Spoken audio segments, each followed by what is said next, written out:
I wanted to flag, I'm not the only person out here who is talking like this. And you know, there's a smaller number of people talking about Viktor Orban. Obviously, Bernie Sanders got really cranked about it yesterday. And that this is the model that the Republican Party wants for the United States and that Republican media, conservative media, wants for the world. I mean, CPAC is now doing their big annual convention, or a version of it, one of their conventions, in Budapest this year. They're going to Hungary. This is like a worldwide authoritarian movement. Hitler had his Third Reich. He claimed it was going to be 1,000 years of peace with him in charge, worldwide. Just put me in charge and I'll bring peace to the world, he said. And they tried to do it. They took over almost all of Europe.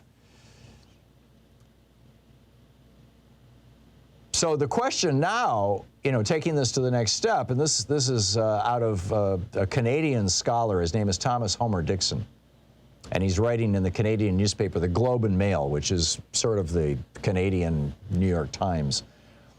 He is the director of the Cascade Institute at Royal Roads University. He said,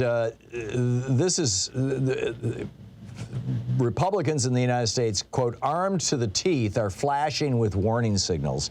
By 2025, this Canadian scholar wrote, American democracy could collapse, causing extreme domestic political instability, including widespread civil violence. By 2030, if not sooner, the country could be governed by a right-wing dictatorship. And he says that, you know, the right-wing media in the United States and Donald Trump are as much symptoms of political dysfunction in the United States as they are causes. He goes on to say that shifts have happened in the United States that are causing this.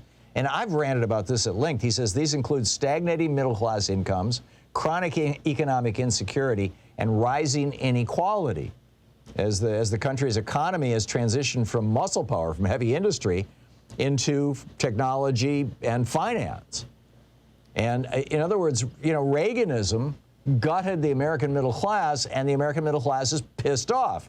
And they're not sure who to blame. And you got these, you know, Trump and these demagogues coming along saying, you know, blame democracy, blame the liberal order, as it were. And then he talks about how willingness to publicly endorse the big lie has become a litmus test for the Republican Party. And this, he says, puts us in just a genuine state of crisis. I am in complete agreement.